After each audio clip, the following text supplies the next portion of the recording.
Ryu Minjae was already moving before anyone understood what had happened.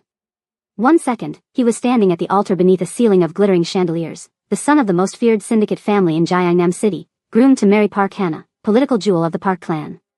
The next second, he lunged forward, grabbing his vibrating phone off the velvet tray before the best man could silence it.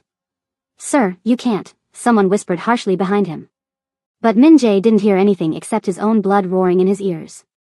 The screen displayed a number he didn't recognize, but the words flashing across the top stopped his breath.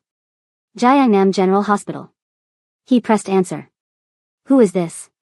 A nurse's voice, crisp and urgent, cut through the noise of the wedding crowd. "Is this Ryu Minjae?" "Yes. This call concerns a patient named Naomi Adeyemi. She collapsed outside our emergency ward. She is 8 months pregnant and listed you as her emergency contact. Sir, her condition is critical." The world stilled. He didn't breathe. He didn't blink. He didn't think. Naomi? 8 months pregnant? Pregnant, with his child? Someone behind him said his name, soft and confused, Park Hana. Someone else barked for security as gasps rippled through the hall. But Minjae was already running, shoving past stunned guests, ignoring photographers who snapped wildly as the heir of the Ryu syndicate fled his own wedding. Naomi. Naomi. Naomi. His shoes struck the marble floor like gunshots echoing in his skull. A guard reached for him, but Minjae dodged, racing down the aisle covered in thousands of imported white roses, flowers chosen for a union he no longer gave a damn about. He burst through the doors and into the courtyard, voice cracking. "Get the car. Now." The chauffeur scrambled to pull the black sedan forward. Minjae didn't wait. He yanked the door open, slammed it shut, and barked, "Hospital. Full speed. Anyone follows us, lose them." The car lurched forward, tires screeching as wedding guests spilled outside behind him, shouting his name. But he didn't look back.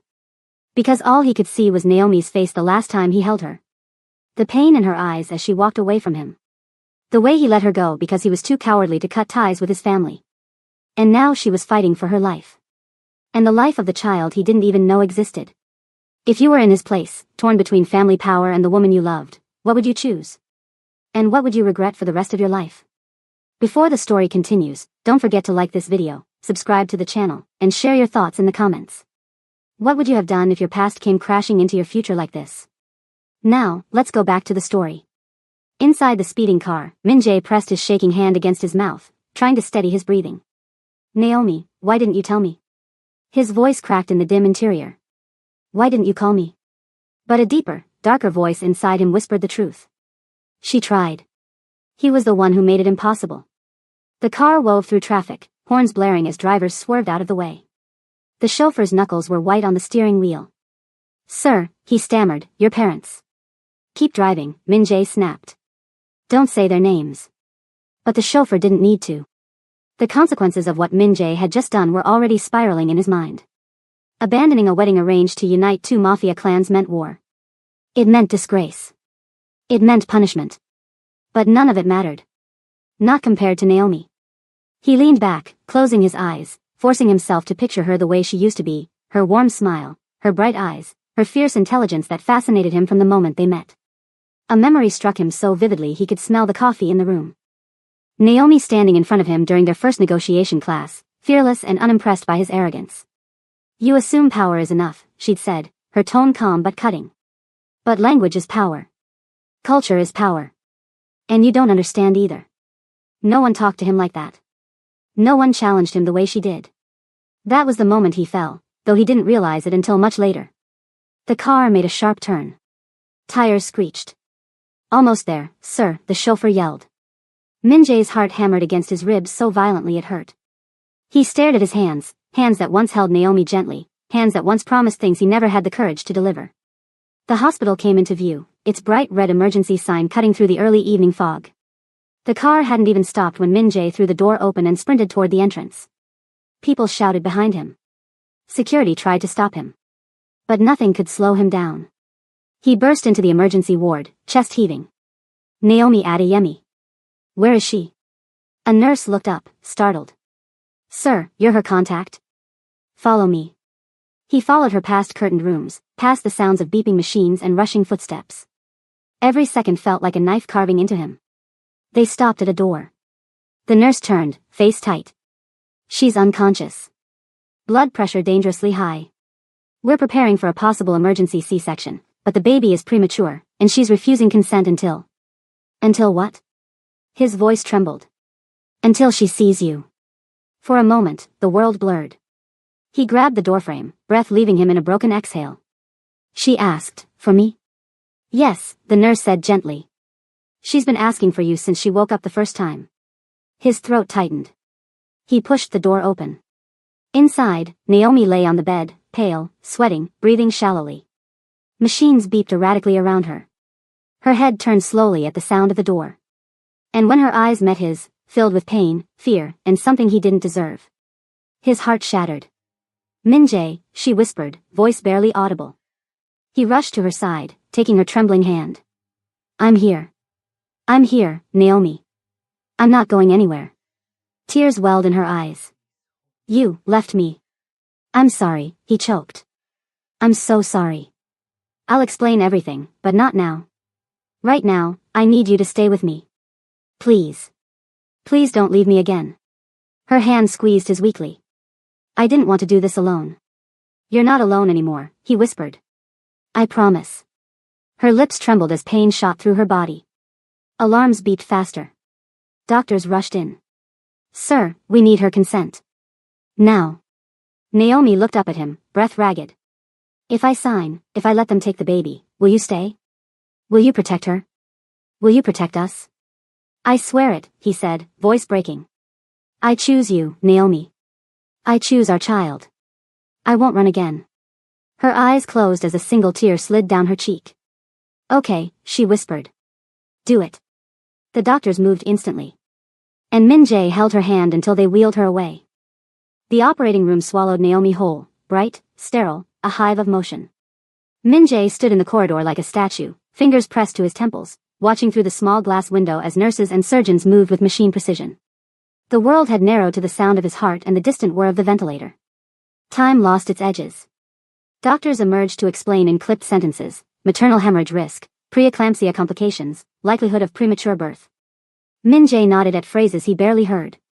He had never felt smaller and bigger at the same time, smaller because he had no control over the one life that mattered most, bigger because he could feel the weight of choice, of consequence, heavy on his shoulders. He replayed everything he'd done that led here. How he chose the family's safety over Naomi months ago. How secret meetings and hushed phone calls became a prison for the very love he kept in the dark. How Park Hannah's smiles in public were a lie he helped perform. He could see Naomi's leaving, her back turning, suitcase in hand, rain on the airport pavement, and in that slow-motion memory, he could see himself hesitating, thinking of his father's voice, of the syndicate's rules. He had been a man who loved from a distance. Now distance was impossible. Minutes felt like hours. A surgeon stepped out, scrubbed and solemn. Mr. Ryu, he said quietly. The baby has been delivered. She's small, but she's fighting. We've taken Naomi to ICU. You can see them soon. Min-jae's legs buckled as though a trapdoor had opened beneath him. Doctors guided him to a chair and placed a paper cup of tepid coffee in his hands he barely tasted. He could not cry, not properly, not with the silence of the corridor pressing in, but his breath was hitched with something raw. Then grandmother Ryu arrived. She didn't storm in like the rest of the family might have. She walked in with a slow dignified step, supported by a cane, eyes red-rimmed but clear. Everyone in the corridor recognized the weight of her presence. The room seemed to exhale. Even the nurses looked away with reverence. Min-jae didn't know if relief or dread hit first. Grandmother Ryu met his gaze, and there was no condemnation, only a deep, hard compassion. She sat beside him, her hand folding over his in a gesture that felt like an anchor. You chose a hard road, she said softly. But a brave one. You did right by her. He choked on a laugh that was closer to a sob. Grandmother. Don't call me that now. Call me Halmiani, call me what you will, but remember, power that does not protect life is worthless. Her voice carried the sort of authority that had kept their family's inner circle in line for decades. Min-jae had grown up obeying it, fearing it. That day, he felt it wrap around him like a cloak he could finally wear for good. Before he could answer, the corridor doors burst open and his parents arrived like a storm. Madame Ryu's face was a mask of fury, every line sharpened. Ryu Sang-ho's jaw was a hard slab of granite. When he looked at Min-jae, it was not the look of a father who had come to thank a son for saving a life. It was the look of a man betrayed. Min-jae, his mother hissed. What have you done? Do you have any idea what this will mean? Mother, he began, voice steadying because he could not afford to break in front of them. You've ruined us, his father cut in. You walked out on the marriage. You jeopardized the Park Alliance. Do you understand the consequences? Do you think Naomi's child can secure anything for our family? She is a teacher. Not one of our kind. Min-jae's fingers tightened around his paper cup until it crumpled. He kept his voice low and deliberate. I know what I did. I chose to save a life. I chose my child. I chose Naomi. You chose disgrace, his mother spat. You chose exile. Grandmother Ryu lifted a hand, and for a moment there was silence sharp enough to cut. Enough, she said. Her voice was not loud, but it carried. Blood ties do not make men good. It is choices that do. Min-jae has chosen. We will not force him to unchoose. Madame Ryu's lips thinned into a line so tight the skin around her eyes pulled. You would protect this outsider? I would protect life, Halmiani said. And by doing so, I protect the family's honor in a different way. We are known for power. Let us be known for protecting those we can. The argument widened, tempers flared, and the corridor became a battlefield of words. Nurses averted their eyes, used to violence in different forms but not this kind of public family fracture. Min-jae felt hollowed, his father's words had landed like blows, but something else had shifted. Grandmother Ryu's support was not mere sentiment, it was leverage. Her quiet defiance was a crack in the wall his parents had built. Hours later, Min-jae was led into the ICU where Naomi rested. She looked like a ghost of herself, pale and exhausted, a halo of 4 tubes and monitors beeping a slow rhythm. And by her side, in a small incubator, lay their daughter, tiny, wrinkled, a mouth that puckered and unfurled like a stubborn blossom. Min-jae's breath hitched. He moved to the incubator first, hands hovering but not touching the glass. The nurses wore a look of stern kindness and a tiny victory in their eyes. She's a fighter, one of them said. She weighs less than a newborn should, but her vitals are stable. He stared at the smallness of the child and felt an avalanche of things, responsibility, love, terror, and odd, unfettered joy. What will we name her? A nurse asked quietly. Min-jae's eyes stung. G. Naomi, he said without thinking, the syllable a blend, his world and hers. The nurse smiled, and for the first time in days, Min-jae let a small, disbelieving relief settle into his chest. At Naomi's bedside, he took her hand. Her skin was cool, her pulse faint but steady. Her face twisted with the remnants of pain as she stirred. You gave her a name, she whispered, the word little and fierce. You always choose my name as if it were a prayer. I promise to keep her, he said. I promise to keep you. Her eyes shone with a tired humor. You better. You broke your wedding vows today. You have a lot to prove. He smiled then, a painful, broken smile, and kissed her forehead. I will prove it. News of the birth rippled through the family and the syndicate like a shockwave. Some of the inner circle were furious, others were quietly relieved. Rumors began to sprout, about deals broken, alliances ruptured, a son who turned his back on a legacy. Min-jae knew the world he had stepped away from would not let go easily. There would be threats. There would be bribes and blackmail and the soft knife of isolation. But as he sat there, watching Naomi sleep, watching his daughter's tiny chest rise and fall, he also felt the seed of a new life germinating, one that had nothing to do with ledgers or alliances, with power plays or newspaper headlines. It was a life of names, of breakfasts in small sunlit kitchens, of quick arguments over baby clothes, of laughter that didn't hide knives. He thought of Macquarie, of the dusty, relentless warmth of Naomi's hometown, of the markets that tasted like spice and song. He imagined a small apartment there, sunlight through cheap curtains, children running on tile floors, an honest way to make a living without blood tied to every contract. But the syndicate would not stand idle. Within hours, emissaries sent by Madame Ryu began to place financial straitjackets on him, accounts frozen, property claims challenged, his position within the syndicate stripped in a formal meeting he refused to attend. They hoped to starve him out, to force Naomi and the child to return to a life of precariousness he could then exploit. Min-jae welcomed their threats with a calm that surprised even him. Take it, he told one of the emissaries who came to the hospital with a stack of documents. I prefer being poor and free than rich and chained. The emissary's eyes flicked to Naomi's face, softened for a fraction of a second, then hardened. That's your choice, Mr. Ryu, he said. Just know the world you left will not be kind. Min-jae folded his hands, feeling the weight of the choice. He thought of Naomi's leaving months ago, the painful dignity that had carried her across oceans, and he realized something. The hard part wasn't leaving the syndicate. The hard part was making sure Naomi never had to face the same coldness again. He would build a life for them. He would start small, maybe a consulting firm that taught people how to negotiate honestly, that bridged the worlds Naomi and he inhabited. It would be messy. It would be risky. It would be honest. As dusk slipped into night, he sat between two beacons of his life, Naomi sleeping under a thin hospital blanket, their daughter under glass, small breaths making the world seem both fragile and infinite. The corridor outside hummed with the distant life of a city that had no idea it had just lost its air. And for the first time in a long time, Ryu Min-jae felt like the man he wanted to be, terrified, accountable, but entirely his own. If you're rooting for Min-jae and Naomi, tap the like button. And tell us in the comments, would you leave everything for love, or would you protect your family's legacy at all costs? Your answer might surprise you. Days passed in a blur of sleepless breaths and frantic hope. Naomi drifted in and out of consciousness, sometimes mumbling Min-jae's name, sometimes reaching weakly for a child she hadn't yet held. Their daughter, tiny, fierce, wrapped in tubes and determination, remained in NICU, fighting with every breath. Nurses spoke gently of milestones and setbacks, of the fragile math of premature life. But the greatest storm waited just outside the hospital walls. The Ryu Syndicate did not take betrayal quietly. By the fourth day, the storm found him. Min-jae had just stepped out of Naomi's room when a familiar figure blocked the corridor.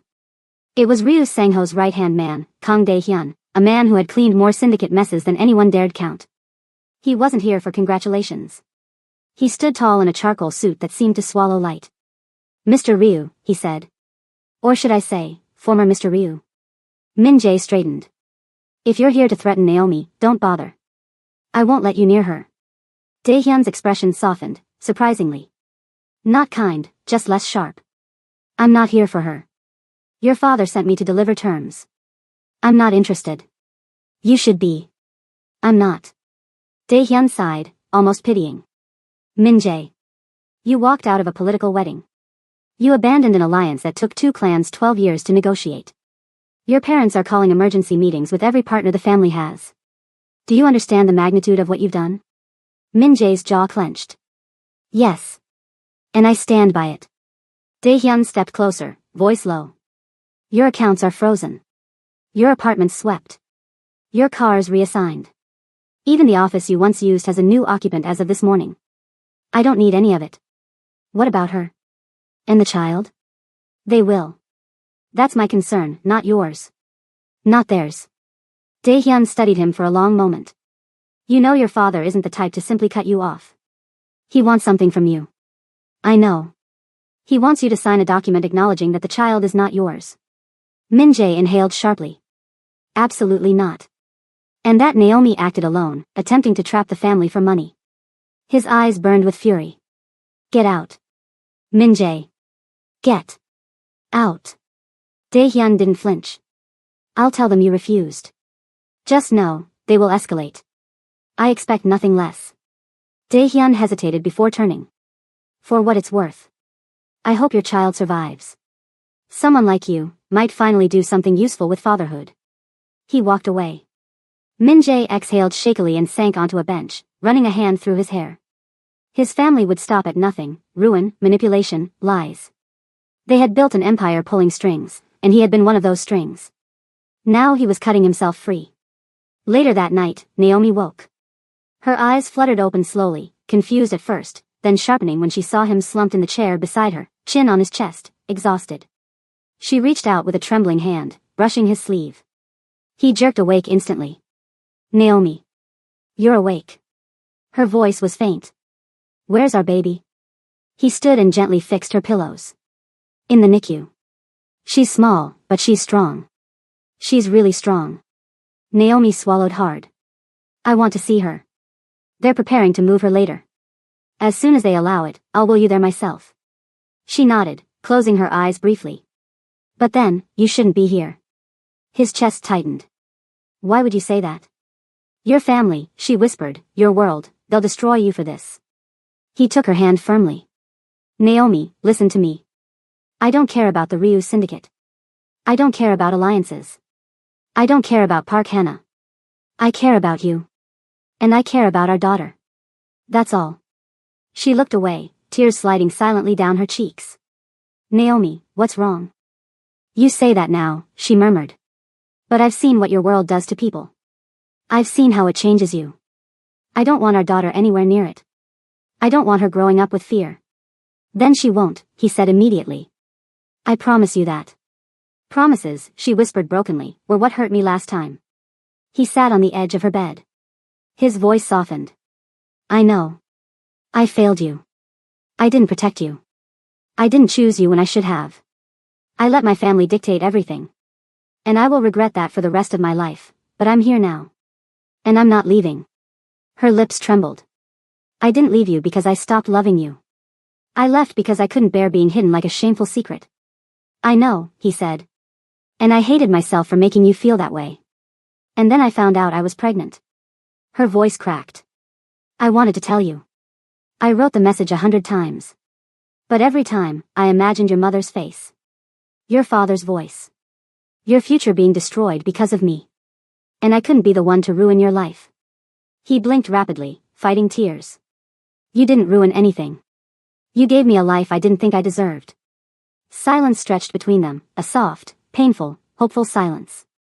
Finally, Naomi whispered, tell me about her. Our daughter. A small smile lifted his mouth. She's tiny. Really tiny. But she's loud when she cries. And she has your nose. Naomi laughed softly, then winced. I want to see her. You will, he promised, kissing her forehead. Tonight. As if on cue, a nurse entered. Mr. Ryu? Naomi?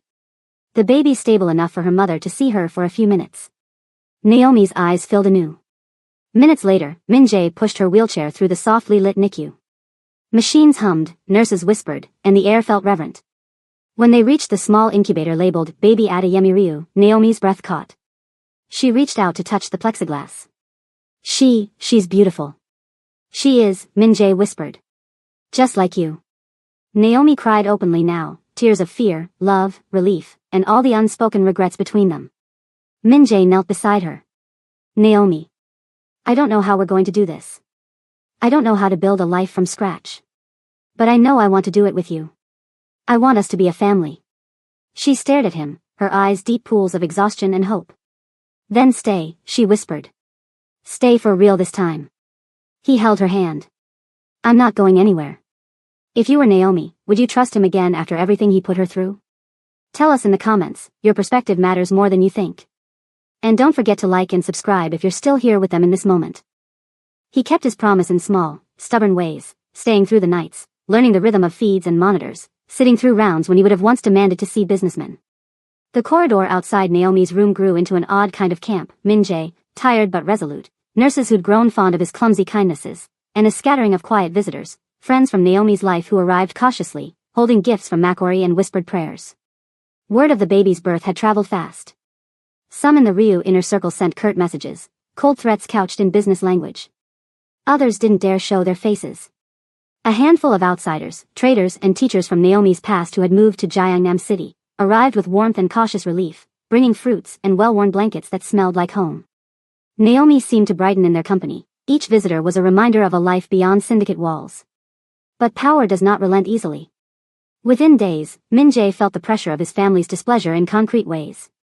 Bank accounts were inaccessible. Legal teams arrived at his apartment to change locks and transfer assets. His name was scrubbed from company directories. Even his phone, once filled with favors and appointments, began receiving fewer calls, fewer invitations. It was, he realized with a strange, bitter clarity, the social equivalent of exile. Late one night, as Naomi slept with an oxygen mask tucked at her cheek, Min-jae received a call from an unfamiliar number. He answered warily. Mr. Ryu, a smooth voice said. This is Park Hannah. His throat tightened. He listened as her words came careful, rehearsed. I know what you've done.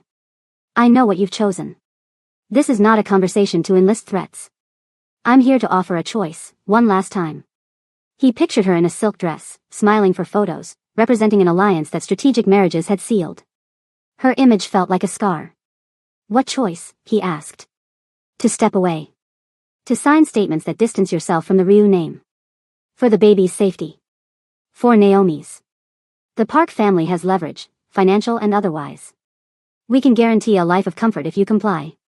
We can make your life bearable. Min-jae's laugh was short and humorless. You offer a gilded cage. I offer security, Park Hannah said. And I offer your child a future without being used as a symbol in political games. Min-jae's fingers tightened on the phone. My child will not be used as a bargaining chip. Even if that means starting with nothing. There was a pause, and then Park Hannah's voice softened. That's noble. But naive. Consider what you're risking.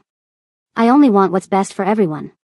Your best, he said quietly, is built on the suffering of others. She didn't respond. When she did, it was cool, we'll be in touch. The line went dead. He held the phone for a long time, listening to the faint hiss of the connection, then tucked it away. He thought of Naomi's sleeping face and the tiny, relentless breaths from the incubator down the hall. He would not let anyone reduce them to pawns. Days blurred into weeks. Naomi recovered slowly, strength returning in fits and starts. Their daughter, Naomi, a name he had chosen in a moment of raw emotion, grew stubborn and fierce, each hour a small victory. Nurses talked of milestones, weight gain, steady oxygen levels, fingers that curled around a tiny finger like anchors. Each update felt like praise for a battle they hadn't chosen but were determined to win. Friendship within the hospital seeded something else, an offer from an unexpected quarter. A woman named Co Yuna, a midwife turned community health advocate who had known Naomi in passing through Makori's diaspora circles, approached Min-jae one afternoon. You're planning to leave, aren't you? Yuna asked bluntly, sipping tea in the hospital's small visitors' lounge. He blinked. We haven't made concrete plans. Then listen, she said. There are grants, small investors who fund community initiatives. Naomi's skills, teaching, negotiation, cross-cultural communication, could be packaged into a real consultancy. Teach companies to respect language and culture. Help Korean firms reach African markets without acting like conquerors. There's demand. And it's respectable. Min-jae considered this, the way hope sometimes arrived in practical forms rather than declarations. It would mean starting from scratch, he said. It would mean starting honestly, Yuna replied. And if you're serious about leaving that other life, it's the kind of beginning that sticks. He looked at Naomi, sleeping softly in the bed, cheeks hollowed but peaceful. He imagined an office with floor-to-ceiling windows and a sign that didn't bear his family's name, a small team of people building something ethical, messy, true. He thought of Makori, of fragrant street food carts and the relentless laughter of children, and of teaching boards and negotiation rooms where Naomi's voice would lead instead of being hushed. Yes, he said finally. We'll do it. We'll build it from here. Yuna smiled. Good. Don't let anyone tell you you can't make a new path. There were practicalities to handle. Naomi needed time to heal fully, the baby needed to grow stronger. The syndicate's blows didn't stop because of good intentions. A legal team arranged by Madame Ryu filed motions that complicated any sale of property Min-jae might attempt. They tied his hands in bureaucracy, another form of pressure designed to break him. Still, small victories came. A local clinic in Makori pledged to connect Naomi with resources if they returned. A former colleague of Min-jae's arranged a small loan from an anonymous source sympathetic to the idea of cross-cultural consultancy. Money was tight, but it was theirs to spend as they chose. One evening, as rain pelted the hospital windows and the city lights blurred, Min-jae sat beside Naomi, reading to her from a battered novel she'd loved in English class. She listened, half awake, a smile flickering on her lips. You read terribly, she murmured. But you listen well, he replied. She turned to him, eyes unguarded. Promise me something. Anything. That if we leave, we do it together. No secrets. No hidden meetings. No pretending. If we're going to have a family, we need to build it where we can be honest. He took her hand, the same one he'd held in the operating room when life itself was fragile. I promise, he said. She laughed softly. You have to understand, Min-jae, my life isn't built on titles. I don't care about the Ryu name. I care about safety. I care about the world my child will grow into. If you keep them apart, they'll never know warmth without strings. He gazed at her with a clarity that felt new. Then Makori is where we'll go. We'll start small. We'll teach. We'll grow. We'll be free. Days later, the hospital permitted Naomi to be discharged. The NICU released Naomi into their arms with a bundle of instructions and a promise: keep her warm, come back for checkups, and never hesitate if things seemed wrong. They left the hospital together, a tiny family balanced on courage and brittle hope. But the world outside had not forgiven him. Madame Ryu arranged a meeting the next morning, summoned not to the Grand Syndicate Hall but to a neutral room with smooth stone floors and a long table. She did not come alone. Ryu Sang-ho sat at the head like a judge. Around them were advisors, emissaries, and silent witnesses, people who had spent years making deals in shadows. Min-jae entered with Naomi beside him, their daughter in a carrier across Naomi's chest. The sight drew gasps and low murmurs. You chose this, Madame Ryu said, her voice controlled and cold. You humiliated the family. You caused instability. You owe the Ryu legacy an explanation. Min-jae swallowed the fear like bile but stood straight. I saved a life. I brought my daughter into the world. I chose family, my true family, not an alliance constructed by blood and calculation. Madame Ryu's eyes narrowed. You speak as if you are some moral beacon. You are a weak man who let love cloud reason. I am a father, he said simply. Nothing else matters. There was a long silence. Then Sang-ho leaned forward. We will not allow this foolishness to endanger our operations. We are offering you one final choice, he said slowly. Return to your duties. Publicly annul your claim of paternity. Marry Park Hannah as planned. We will arrange a comfortable life for Naomi and the child somewhere far from here. Naomi's grip on the carrier tightened. She met his eyes, searching. Min-jae felt something cold and fierce ignite inside him. He thought of Naomi's solitude at the airport, of how she'd carried her secret across oceans, of the way she'd refused to become a bargaining chip. He thought of little G Naomi's mouth, the small fists that had already refused to give in. No, he said, voice steady and louder than he expected. Madame Ryu's lips curled. So be it. Then know this, Min-jae said, feeling a new kind of courage rise. We will leave. We will start small. I will not take money tainted with coercion or lies. We will build our own way. You can try to break me, but you cannot take my family from me. The room erupted into a flurry of threats and legalistic disclaimers. But Hermione, the grandmother, gave him a look of approval that felt like a benediction. Outside, as they walked away from the building that had been a second skin to him for decades, Naomi rested her head briefly on his shoulder. You did it, she whispered. He kissed her hair. We did it. If you think Min-jae is a fool for walking away, or a hero, tell us below. Do you believe someone can truly leave a life built on power and rebuild honestly? Hit like if you're rooting for them. Leaving the syndicate compound was easier than leaving the life attached to it. Min-jae felt the weight of eyes on him as he carried the small suitcase that held the last remnants of his old world. Naomi walked beside him, balancing G Naomi's carrier, her lips pressed tight in concentration. The air outside was colder than he expected, maybe the city itself sensed the shift, the quiet rebellion that followed them like a shadow. Their plan was simple because it had to be, move into a small, temporary rental near the harbor while preparing documents to leave for Macquarie. Yuna helped them navigate forms, passports, and healthcare transfers for the baby. But simple did not mean easy. Some mornings, Naomi woke shaking, memories of her collapse haunting her dreams. Other mornings, Naomi struggled to breathe evenly, sending panic lancing through their hearts. The hospital visits continued. Bills piled up. And without access to his accounts, Min-jae found himself holding his breath whenever he checked their dwindling cash. Yet despite it all, something new took root. Something small and fierce and hopeful. The first night in the rental, Naomi fed their daughter under the dim yellow lamp beside the bed. Min-jae leaned against the doorframe, watching her with a quiet wonder that softened the tired lines of his face. Naomi noticed and smiled faintly. I didn't imagine this, she said. Not like this. Not us in a tiny room with peeling paint and a heater that barely works. He stepped closer, brushing a thumb over Naomi's small hand. Neither did I. But I imagined something worse. What's worse than this? She asked, half amused, half exhausted. Me without you, he whispered. She paused, then leaned into him, letting her head rest against his chest. We're not out of danger yet, she murmured. Your family won't let you walk away so easily. I know, he said. But they can't reach us forever. Maybe not forever, she said. But long enough to make life difficult. We'll endure it, he said. We've endured worse. She lifted her gaze. Have we? He kissed her forehead. I have. She looked at him for a long time, searching his eyes as though looking for something she feared he hadn't yet found. After a moment, she nodded and whispered, then let's endure together.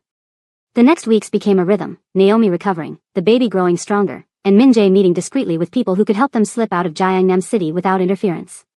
The Ryu syndicate didn't operate like the police, they used favors, social leverage, blacklists. But their reach was long. As the days lengthened, so did the warnings. A note slipped under their door. We know where you are. A message through an anonymous number. Come home, or consequences escalate. A driver slowed near the rental one evening, his window lowering just enough for the glint of a camera lens. Not a paparazzo. Someone worse. Naomi stiffened behind the curtain. They're watching. I know, Min-jae said, jaw clenched. But they won't act.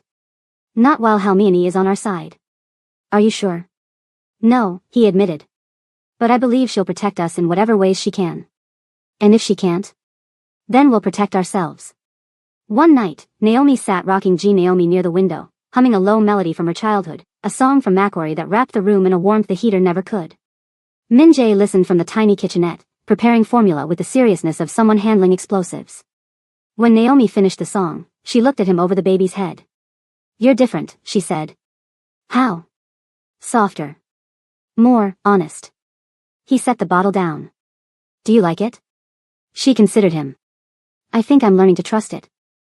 He pulled out a folder, placing it beside her. I've been sketching plans, he said. For the business. A consultancy. We'll start small, translation services, negotiation training, cultural seminars.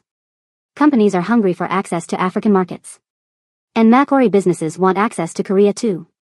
We could bridge that. She flipped through the pages, his messy notes, her old curriculum, testimonials from former colleagues. Her eyes softened. This is good. Really good. It's ours, he said. Not the syndicate's. Not my father's. Ours. Naomi took a shaky breath, overwhelmed. I want this, she whispered. I want a life where I can teach again. Where our daughter can grow without fear. Then that's where we're heading. He kissed her gently, their daughter squirming between them. I'm proud of you, Min-jae, she murmured. I didn't think you'd ever walk away. I'm proud of you too, he said. You carried this alone for months. You fought for our baby's life. You fought for your own. You're the strongest person I know. She looked down at Naomi, tears brimming. I just wanted her to have better. And she will, he vowed. But the path to better twisted sharply 2 days later. A knock at the door, firm and authoritative. Min-jae tensed. Stay behind me, he murmured to Naomi as he moved toward the entrance. He opened the door to find a familiar figure, Madame Ryu. Not flanked by guards. Not dressed in power. Just a woman in a dark coat, her hair pinned back, eyes sharp but tired. Naomi froze, holding their daughter close. Madame Ryu stepped inside without waiting for an invitation. It seems you intend to leave the country, she said. Is that correct? Min-jae squared his shoulders. Yes. You truly plan to abandon your birthright, she continued, glancing around the small living space as though the cramped walls offended her. I'm building a new one. She turned slowly to face him, her voice still like ice. What do you think will happen when you leave? Do you imagine the world outside Korea will welcome you? That Macquarie will offer you protection from syndicate consequences? I'm not seeking protection, he replied. Just freedom. Freedom, she repeated. Freedom is expensive.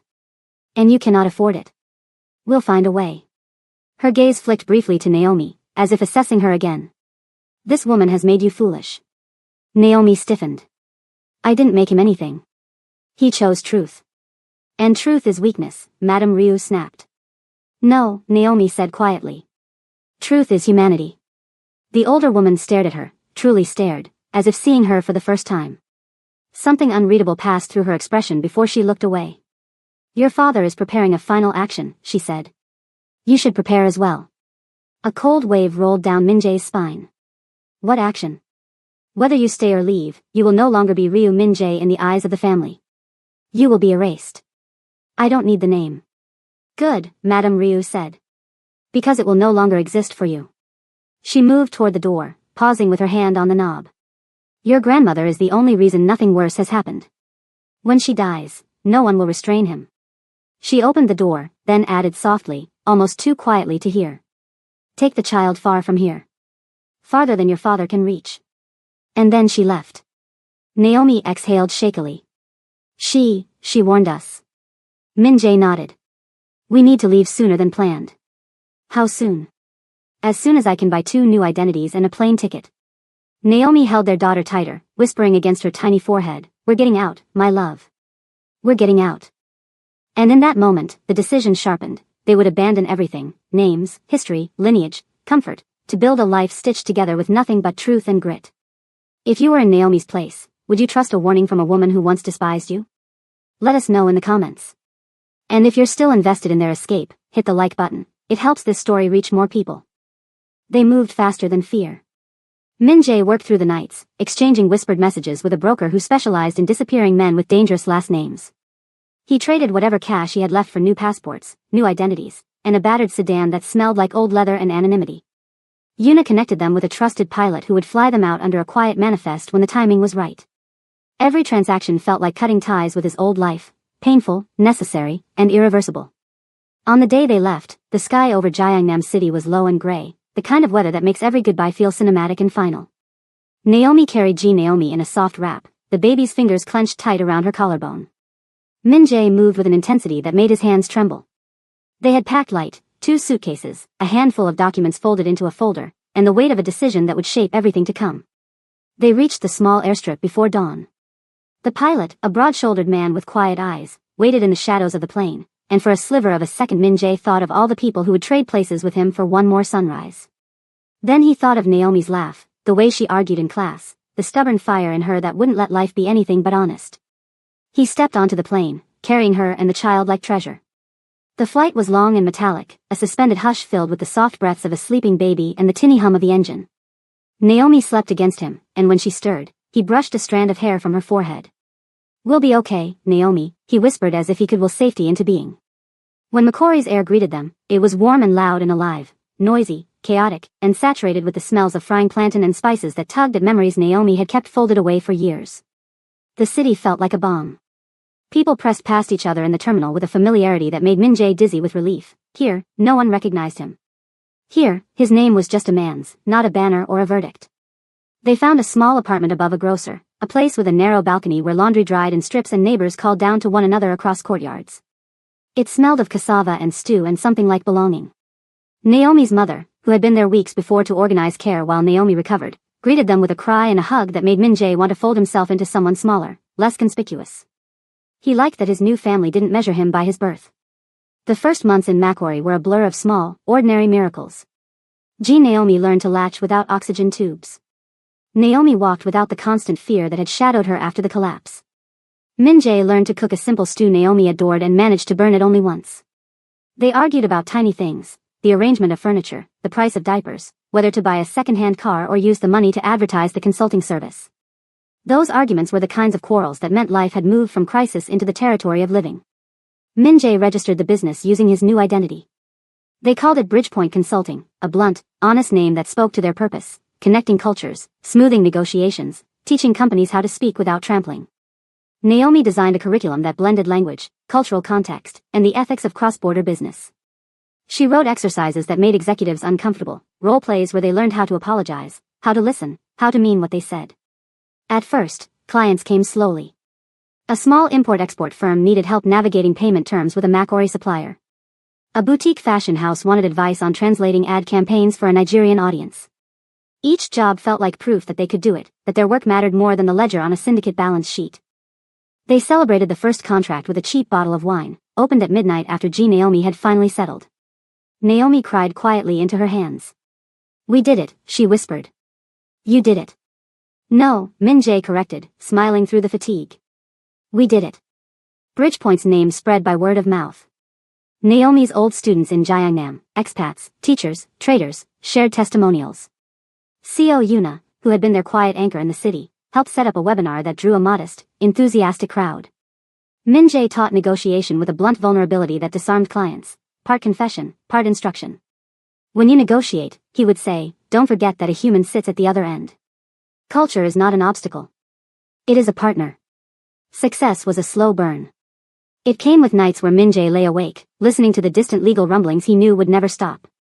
News he couldn't always silence, mentions of him in the fringe whisper networks, a photograph in an online rag that pictured someone who looked faintly like him at a Macquarie market.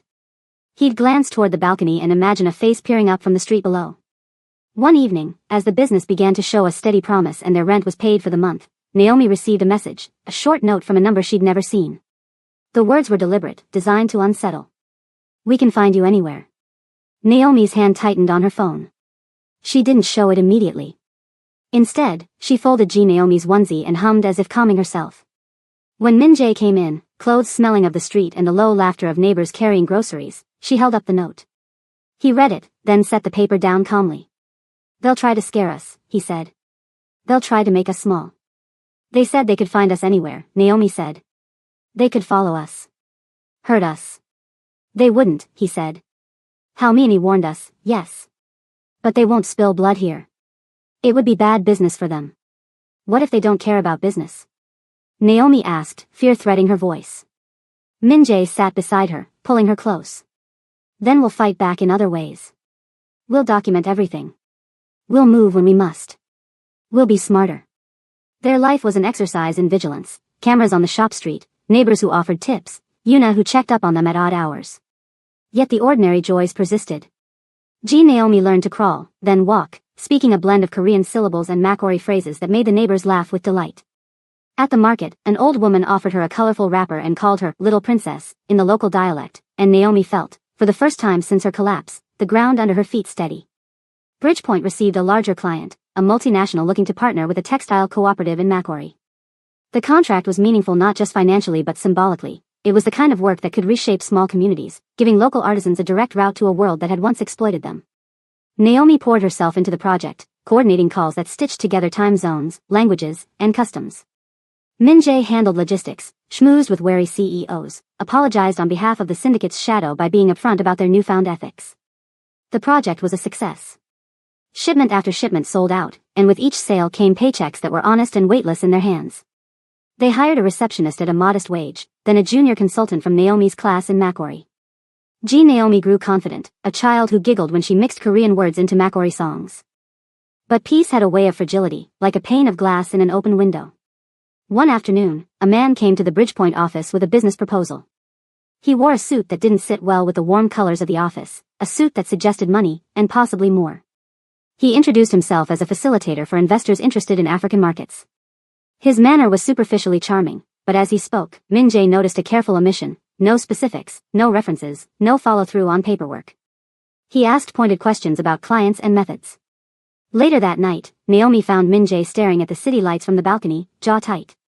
She joined him, and he showed her a photograph he'd taken from the doorway of the meeting room, the facilitator's sleeve with a small, familiar crest. It was a mark Min-jae recognized from his youth, the crest of someone who still had business with the Ryu Syndicate. A chill settled into Naomi's bones. They found us, she whispered. We knew they would, he said. But they can't touch us here. Not without making enemies. Naomi pressed her forehead to his chest. They won't stop. No, he said. But neither will we.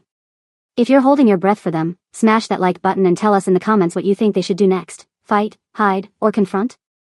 They learned the hard way that escape didn't mean safety. It meant a different kind of fight. The man with the suit returned the following week, this time accompanied by two others who lingered in the doorway of Bridgepoint as if they belonged there.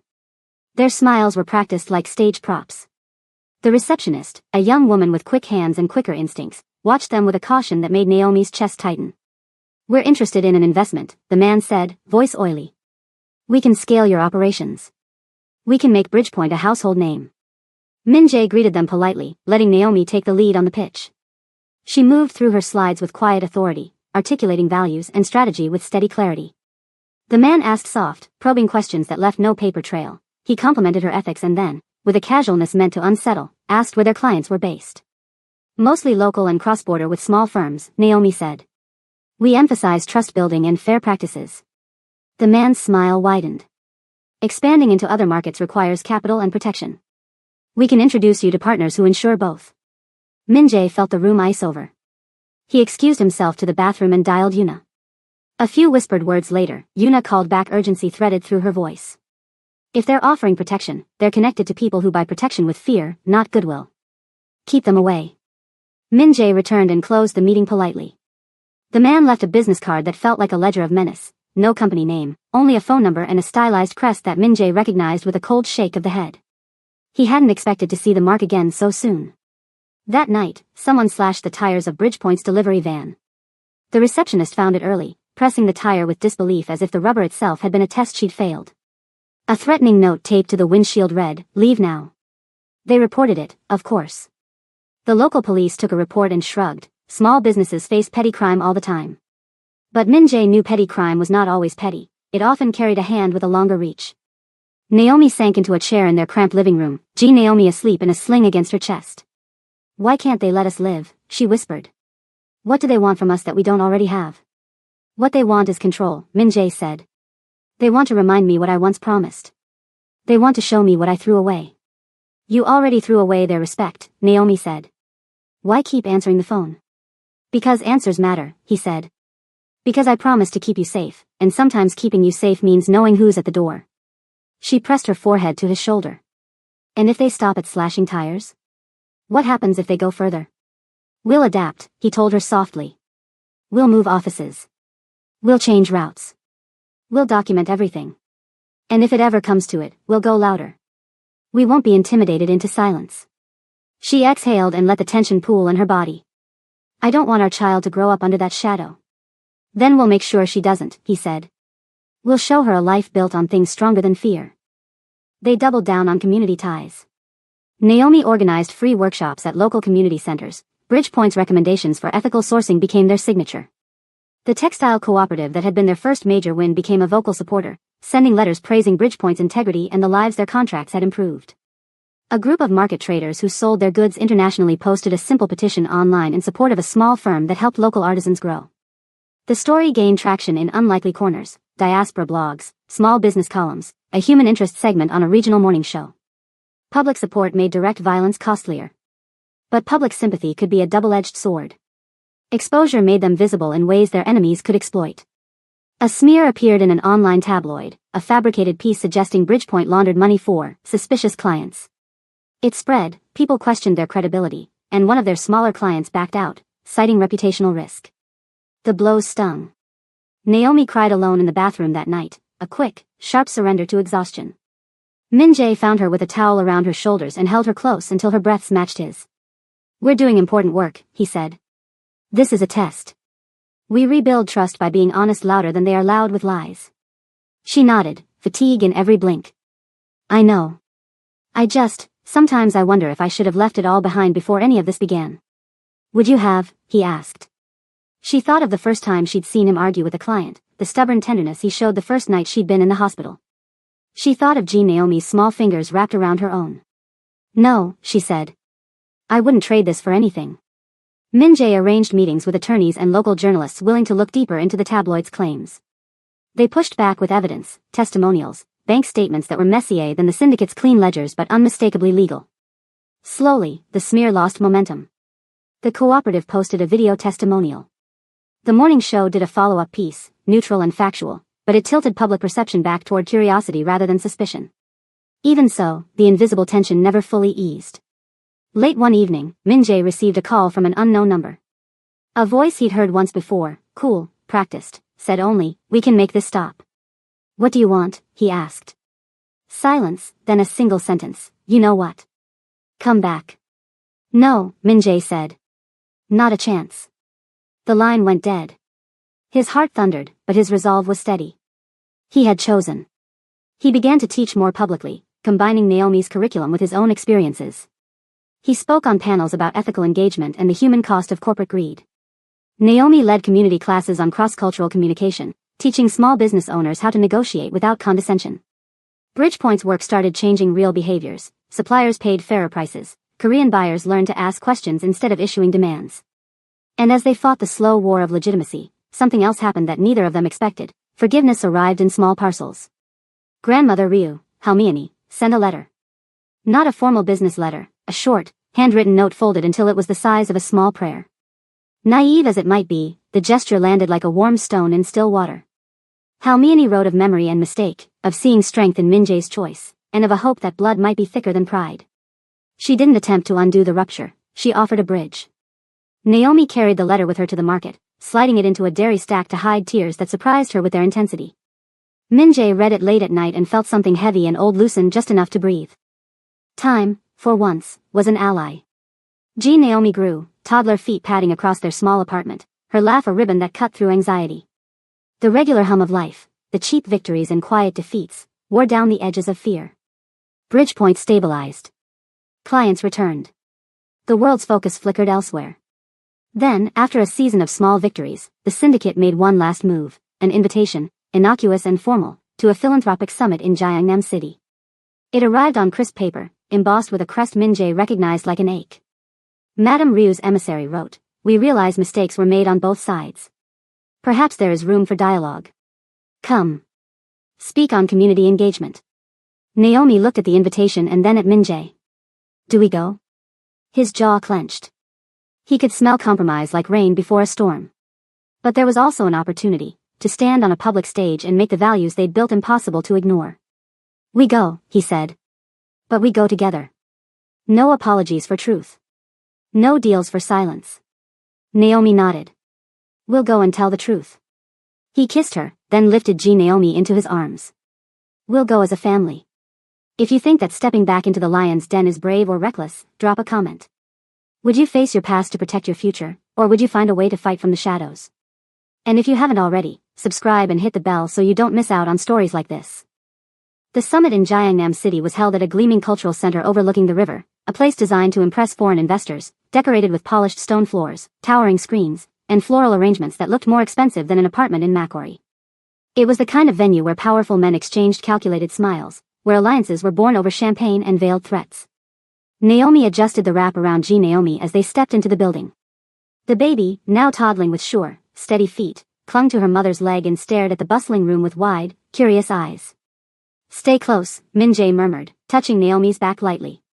He wore a simple charcoal suit, clean lines, no trace of the syndicate's old arrogance. He walked beside Naomi as an equal, not as an heir. They had rehearsed their speech, their boundaries, every possible manipulation that might come their way. But the moment they entered the summit hall, Min-jae felt a familiar sensation, like a net dropping from the ceiling, settling over him. People turned, whispers darting through the room. They pretended not to stare, but their glances were sharp, assessing. A hostess approached with a bow that was too stiff. Welcome, Mr. and Mrs., she asked hesitantly, the new last name catching on her tongue. Kim, Min-jae answered smoothly. Kim and Adeyemi. The woman's eyes flickered, recognizing him despite the alias. She nodded and gestured for them to follow her to the VIP floor. From the balcony above, Madame Ryu watched. Her posture was elegant, commanding, but something about her expression flickered, an exhaustion, perhaps, woven into the steel. Naomi swallowed hard. She's here. I know, Min-jae said softly. Let her watch. They were led to seats near the stage. Bridgepoint's logo appeared alongside those of global corporations and local nonprofits. It stunned Naomi briefly, how far their small company had come. Just 2 years ago, she had been lying in a hospital bed, fighting for breath. Now she stood in a room of powerful leaders, not as a hidden lover or a burden, but as a CEO with a voice worth hearing. Before the speeches began, the room buzzed with networking and introductions. A few officials greeted them politely, some warmly, people who admired their work, or at least respected the buzz around Bridgepoint. But others looked at Naomi and Naomi with thinly veiled disdain, as if their presence disrupted a picture they believed they owned. One man in particular, a polished executive with a smug half-smile, approached them with 2 flanking assistants. He bowed to Min-jae and said, It's been a long time since we've seen you at an event like this. Your disappearance was quite dramatic. My life improved, Min-jae said blandly. The man chuckled. So I've heard. And this must be your wife. And your daughter. He leaned slightly toward the child, who shrank behind Naomi. Quite unexpected, given your upbringing. Naomi straightened, voice calm but firm. Unexpected doesn't mean unwanted. The man blinked, caught off guard. Of course. Of course. Well, I look forward to hearing your talk. I'm sure it will be enlightening. He walked away, leaving a faint trail of condescension in his wake. Naomi exhaled. I hate rooms like this. So do I, Min-jae murmured. That's why we're here. To end whatever hold this world thinks it still has on us. When the keynote sessions began, the room darkened, and the stage lit with a soft blue glow. Industry leaders talked about ethical business, cross-border cooperation, community engagement. Their words were polished, heavily edited, and safe. Then the MC called, Next, we welcome Bridgepoint Consulting, represented by Naomi Adeyemi and Kim Jin-ho. It took everything in Naomi not to stiffen at the alias, but she lifted her chin, took Min-jae's hand, and walked onto the stage. The audience quieted. She began softly, her voice steady. When we started our firm, we had nothing. Not wealth. Not connections. Not even safety. All we had was a belief that business can build bridges instead of borders. Her words flowed gently at first, then sharpened with truth. She talked about cultural humility, the dangers of arrogance in international negotiations, and the beauty of learning how to listen. People nodded. Some leaned forward. Cameras clicked. Then she shifted. And we learned something else, she said. When you reject a life built on fear, you discover a different kind of wealth, a wealth rooted in honesty, in the courage to start again. A hush fell through the room. Min-jae stepped beside her, taking the microphone. For years, he said, I served a world that believed power justified anything. Silence. Secrets. Sacrifice. I believed that love could exist in the shadows and still remain whole.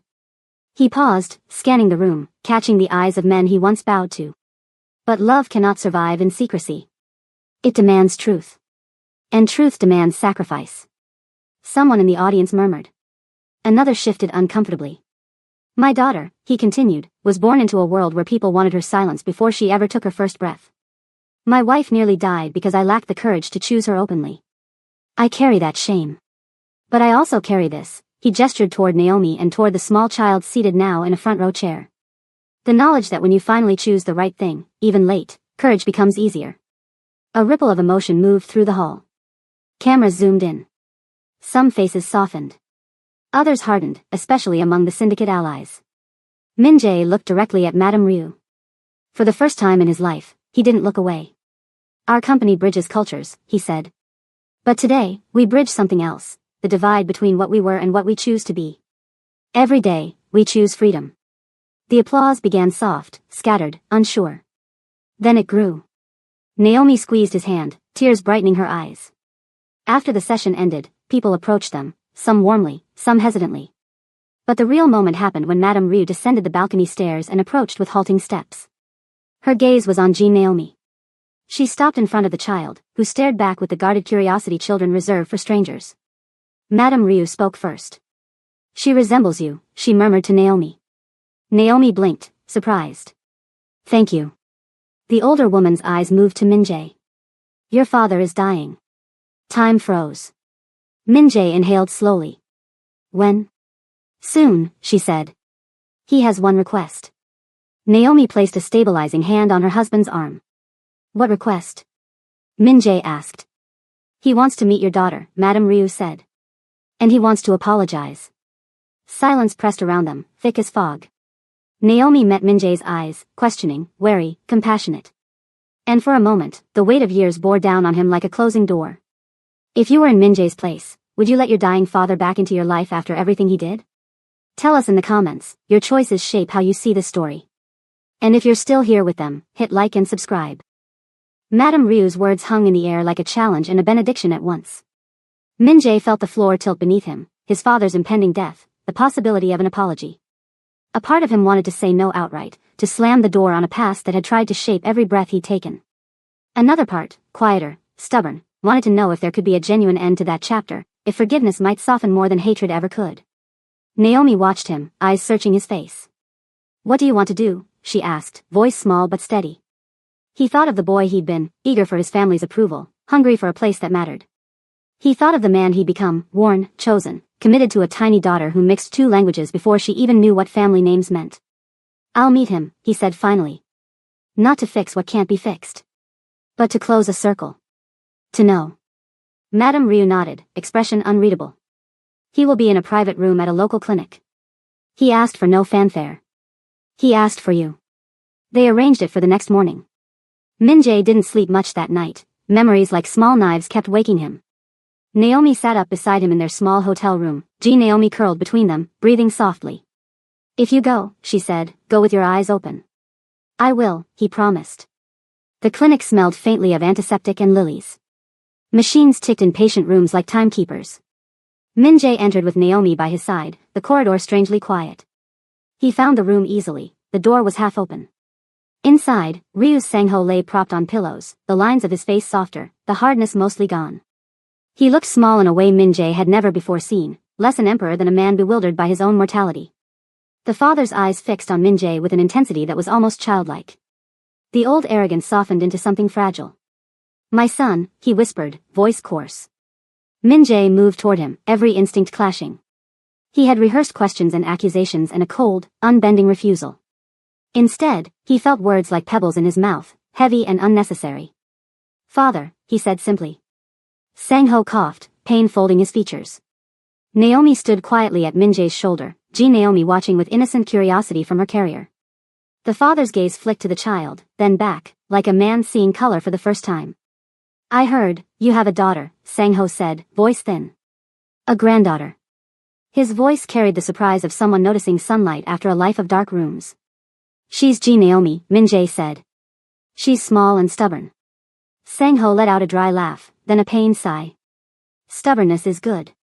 Good for survival. He coughed again, then turned to Naomi, eyes narrowing with effort. You. Adeyemi. The name sounded foreign in his throat but correct. You kept my son safe. Naomi inclined her head. I nearly died. He closed his eyes briefly, breathing hard. I heard. I was told many things. I was told you were a problem. I was told my son would lose everything. He glanced at Min-jae. I was wrong. I was a fool. Tears stung Min-jae's eyes, but he choked them back. The urge to lash out at years of harm, at the coldness that had guided many of Sang-ho's decisions, was enormous. Yet here was a man reduced to a patient, asking for something he hadn't found the language for until it was almost too late. Why now? Min-jae asked, voice trembling with a mix of anger and aching hope. Sang-ho's hand fluttered like a moth and landed on Min-jae's forearm. Regret is loud at the end, he said softly. But I want to see her. Before, he couldn't finish. Min-jae looked at Naomi. She met his eyes and gave a tiny, almost imperceptible nod, an invitation to choose, not for him but for the child between them. He stepped closer and lifted Ji Naomi from her carrier, cradling her like the small, miraculous thing she was. He positioned her in front of Sang-ho. The old man's eyes glistened as he reached out with a tremor to touch the child's cheek. For a moment, all the power plays and cold deals and nights of hunger for approval fell away. A dying man's fingers brushed his granddaughter's skin, and there was nothing left to script. Sang-ho's lips trembled. I'm sorry, he whispered, voice breaking. For everything. It was not a cure. It was not absolution. But it was more than Min-jae had expected. Tears he had held back for months broke loose, hot and unsteady. I forgive you, he whispered, not because the hurt vanished, but because he didn't want to hand his child a legacy of anger to carry before she could choose her own. Naomi stood still, the child asleep in her arms, and watched the exchange between two flawed men unravel into something that looked like mercy. Sang-ho's chest expanded with a shuddering breath, relief and sorrow mingled into a small, human sound. They left the clinic with an uneasy quiet between them, a silence that was not entirely peace but had room in it for the beginnings of something softer. Outside, the daylight felt strange, like a bridge they'd crossed into a different terrain. Back at their hotel, Min-jae exhaled in a way he hadn't allowed himself. It's done, he said. I don't know what it means forever, but it's done. Naomi sat on the edge of the bed. Ji Naomi gnawed on a soft toy, content. You did more than I expected, she said. For you, for her. I did it for us, he corrected. For this, he gestured at the small sleeping child, at the woman who had defied oceans for a future none of them had guaranteed. For a life I can build without the chains of the past. But nothing's over. They'll push back. They always do, Naomi said. But we've learned how to live under pressure. We have partners now. We have communities. They resumed the rhythm of their days with a new steadiness. Bridgepoint's reputation grew in circles that mattered, NGOs, ethical importers, and a few bold corporations eager for authentic engagement. Naomi's talks were in demand, Min-jae's blunt honesty drew curious crowds. Each public success was a small shield against the shadowy threats that still whispered on the edges of their life. And yet, as the months rolled into a year, the past refused to be entirely exorcised. There were nights when a sleek car idled outside their apartment, when a stranger's gaze lingered too long, when an anonymous package arrived containing nothing but a photograph of Min-jae and his old life, a reminder of what they'd left behind. The family, what remained of it, continued to fracture. Some relatives reached out privately with cautious olive branches, others sealed off contact entirely. Madame Ryu remained an enigma, sometimes cold and punitive, sometimes soft with the surprising warmth of Halmiani's influence. Halmiani herself visited once, briefly, her presence as solid as a vow. Years marked themselves not by grand events but by the small certainties. Ji Naomi's first word, a blend of two cultures, Naomi's laugh growing easier, Bridgepoint's modest office filled with staff who believed in a mission bigger than profits. They found grace in the mundanity of bills and baby toys, in late-night lectures Min-jae gave on empathy and negotiation, in long conversations that stitched together their differences. Then, on a rainy afternoon in Macquarie, a simple package arrived at their office. Inside was a worn photograph of Halmiani, slender and smiling in a way Min-jae had never seen her smile, relieved, perhaps, or proud. A note on the back read, in a careful hand, "For new beginnings. Keep building." Naomi pressed the photograph to her chest. Min-jae took it from her and placed it on his desk, a small shrine to the complicated family that had both wounded and, strangely, saved them. They had built something far from perfect, a life trimmed of opulence but rich with choices. It wasn't safe from scars, but the cracks had become windows. They filled those windows with laughter, with the stubborn, ordinary love of people who'd chosen each other in full knowledge of the cost. Tell us in the comments, would you accept an apology from someone who hurt you if it meant peace for your child? They measured time in small, ordinary certainties now, diapers folded, invoices paid, a child's first stubborn words that mixed Korean consonants with Makori cadence. Bridgepoint grew not with fireworks but with steady, deliberate steps, a new client in Accra, a featured column in a respected diaspora magazine, a classroom full of executives who left humbled by Naomi's blunt insistence that respect was not negotiable. The life they had carved out was not safe from the past, but it was a life of their own making, and that made the difference. Then the call came on a damp morning when the sky over Makori was a uniform sheet of gray. Min-jae answered with the cautious optimism he'd taught himself to keep in reserve. The voice on the other end was short and brittle. "It's time," Halmini said. He doesn't have much. He felt the old world rearrange itself in an instant. Memories, sharp and raw, came forward, the wedding aisle he'd fled, the hospital corridor where he'd waited for Naomi's operation, the days he'd spent learning to be small and brave. He thought of Sang-ho's apology, terse and late, and how it had opened something like air. He thought too of grandmother Ryu's steady presence, the surprising benediction she'd offered him when he needed it most. Naomi stood beside him, a hand on his arm, and Naomi tugged at his sleeve with a question in her eyes that was already learning to weigh adults' words. Is he the same man?" she asked in a child's bluntness. "He's old," Naomi said simply. "Maybe he's learning." They flew back to Gyeongnam City on a short flight that felt heavier than any of their trips home. The syndicate compound was a strange, familiar landscape. Marble that had once meant status now gleamed with a history Min-jae no longer wanted.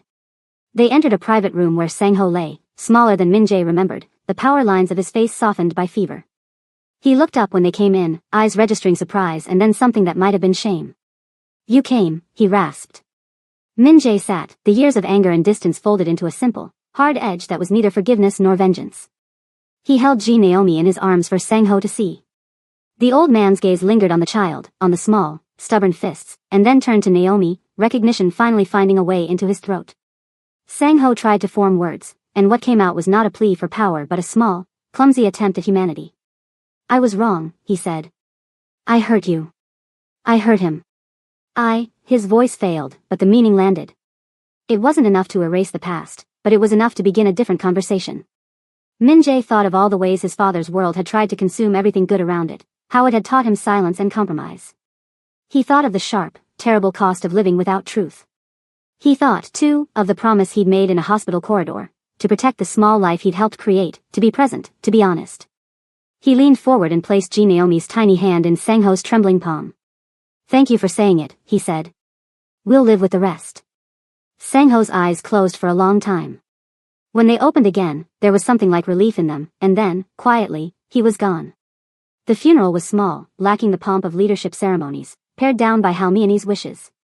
In the months that followed, the Ryu family's hold loosened further, not because wounds fully healed but because the machinery of them lost some of its momentum. Some relatives offered cautious olive branches, others retreated into old, brittle certainty. Halmiani remained a tempering presence until she too passed within a year, quietly, at home, leaving behind a letter and a photograph Min-jae kept on his desk as a reminder that even monstrous systems could be softened by single kind acts. Life in Makori continued, threaded now with these new losses and new gains. They married in a small ceremony on the roof of their building, beneath strings of lights and the warm song of neighbors who had become family.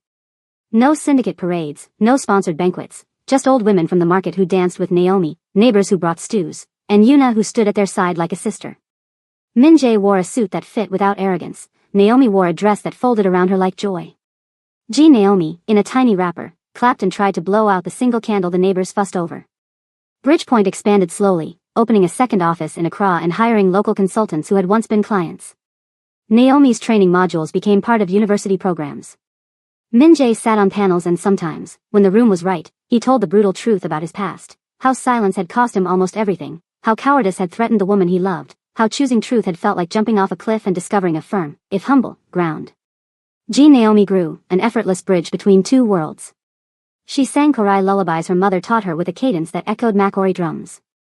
At school she corrected teachers who mispronounced African names. In the market she soaked in the rhythm of vendors with a curiosity that made people smile. She learned to oscillate between languages as if switching between costumes, each one adding to who she was rather than subtracting. Years layered themselves into a life that was less dramatic but more honest. They had moments of fear, an anonymous threat here, a smear article there, but they met them with community power, legal recourse, and stubborn visibility. Their enemies found that intimidation cost too much when public sentiment could swing against them. One evening, standing on the balcony that had grown from a cramped porch into a little island of green and laundry and neighborly calls, Min-jae and Naomi watched Naomi play with a group of children from the street. She was teaching them a Korean counting rhyme while explaining how to negotiate for the fairest price on beads. The children hunched, focused, small faces serious as they learned. Min-jae wrapped an arm around Naomi and pulled her close.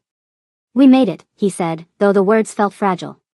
They had not arrived in any grand sense, but they had built a world where truth outshone the old currency of power. Naomi leaned her head against him, chin on his shoulder. "We built it badly, lovingly, and stubbornly," she said. "And it's ours." He kissed the top of her head. "That's enough." A final note, because stories live as much in the telling as in the ending, choices matter.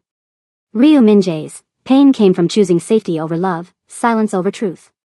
His growth came from the opposite, the terrifying act of choosing love openly, of rebuilding on unstable ground.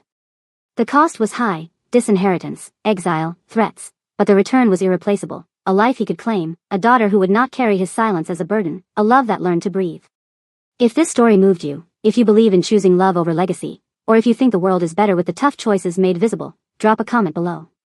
Tell us, what would you have done if the past knocked on your wedding day? Like this video if you felt Naomi's small hands tug at your heart, share it with someone who loves a story about courage, and subscribe for more Afro-Korean tales where culture, crime, and courage collide. Your voice keeps stories like this alive.